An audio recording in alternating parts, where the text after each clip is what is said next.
about cheating hearts and a pain that starts when you look up at the moon. About railroad cars and lonely bars and that old hometown we miss. Be it ever so humble, there's no place like this. Well, there's no place like this. I've been making a list of cheap hotels with rooms like cells. There isn't one I'd miss, but I still see her laughing eyes, carefree goodbye kiss. Be it ever so humble, there's no place like this.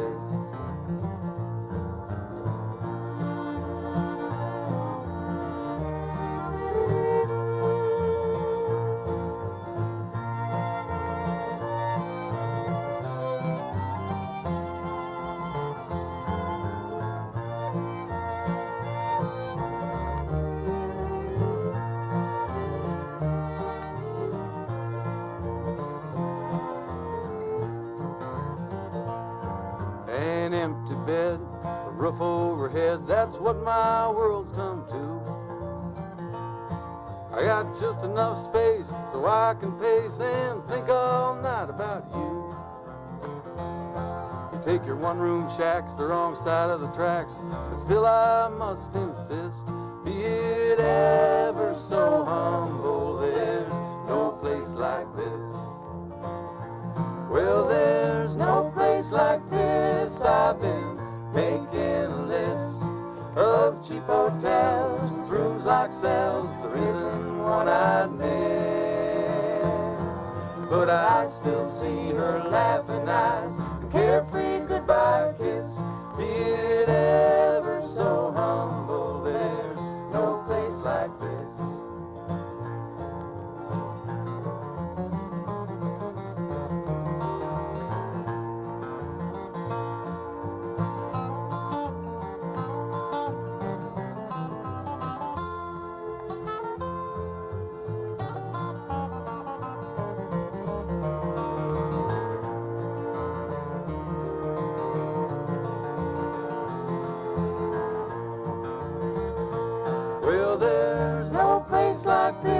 I've been making a list of cheap hotels with rooms like cells. There isn't one I'd miss, but I still see her laughing eyes and carefree goodbye kiss. Be it ever so humble, there's no place like this. Be it ever so humble, there's no place like this.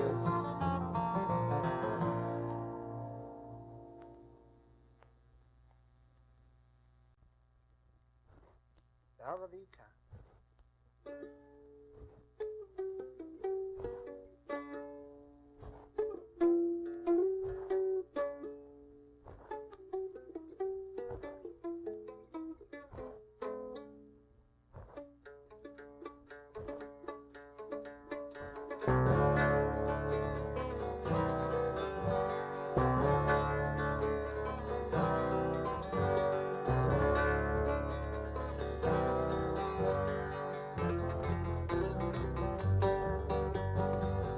Look to the north country, up where few men have been.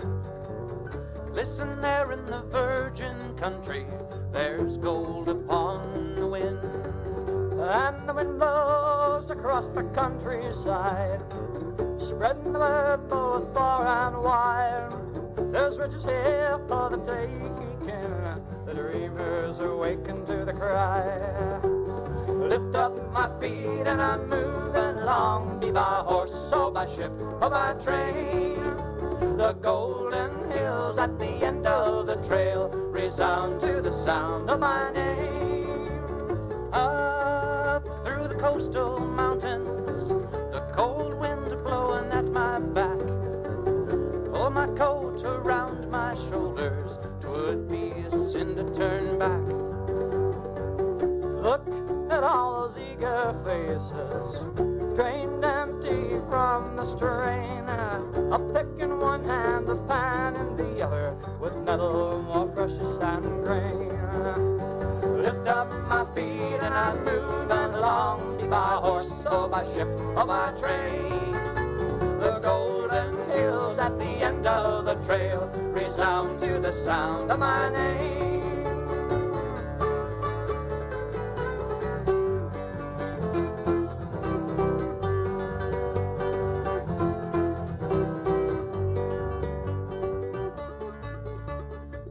Snowflakes blur the frightened eyes, no one hears their anguished cries.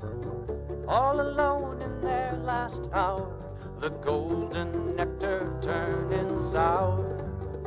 But others followed, thousands more, opened up that Yukon door. They took millions from the ground and laid 500 bodies down. Lift up my feet and I'm moving along, be by horse or by ship or by train. The golden hills at the end of the trail resound to the sound of my name. Oh, lift up my feet and I'm moving along, be by horse or by ship or by train. The golden hills at the end of the trail resound to the sound of my name.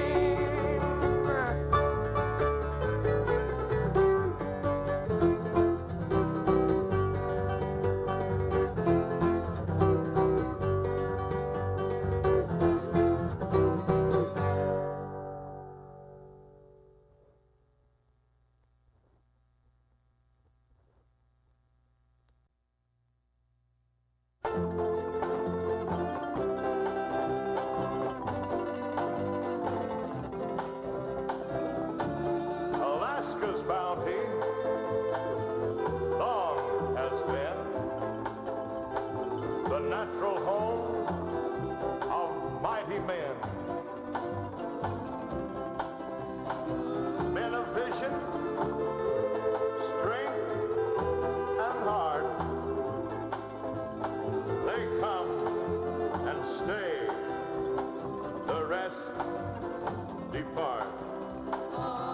Land of mountains, fields and streams, a land for men who dare to dream. And in this scenic paradise, there lives a lad who has no eyes. Alaska gives you Tony's tune. He sees no sun, no stars, no moon, no mountains, rivers, skies of blue. Yet he sees more than me and you. And though such splendor he's denied, his heart is full and deep inside a song is born and meant to be for those with sight yet do not see. And this is Tony's tune.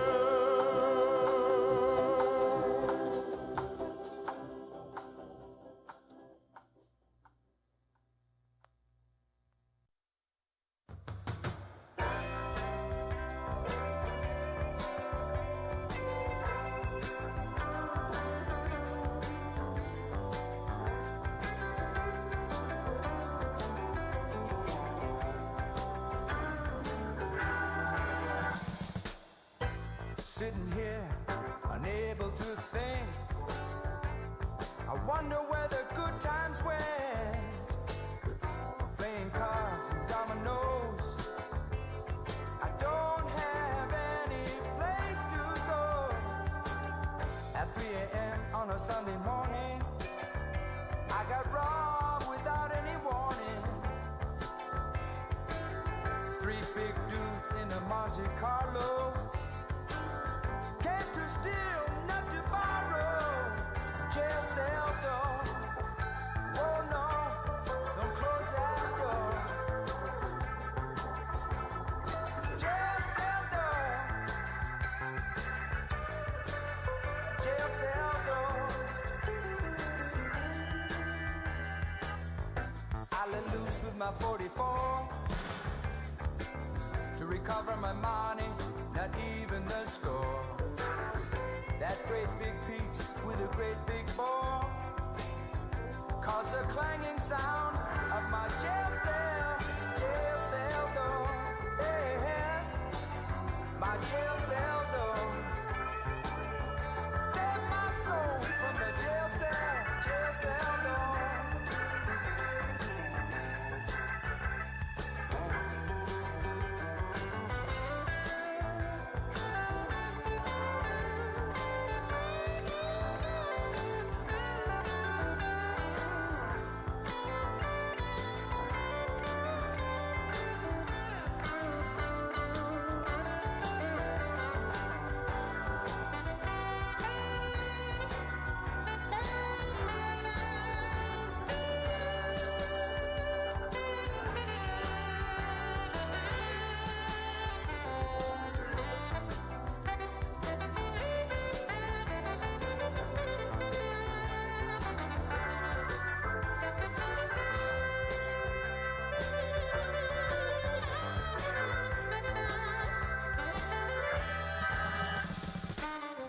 3 years to serve, that's my tale.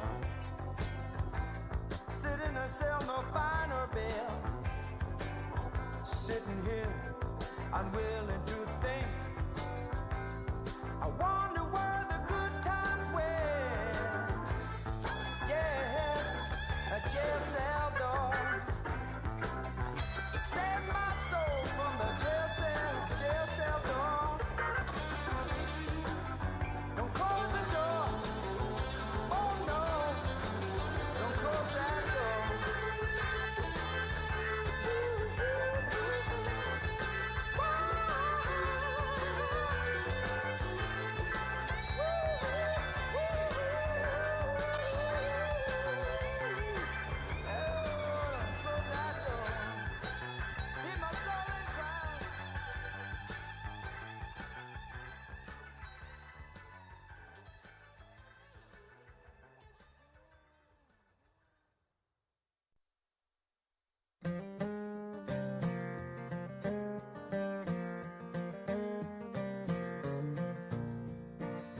It was early in the morning when I answered the phone. A friend called and said you'd gone and left us alone.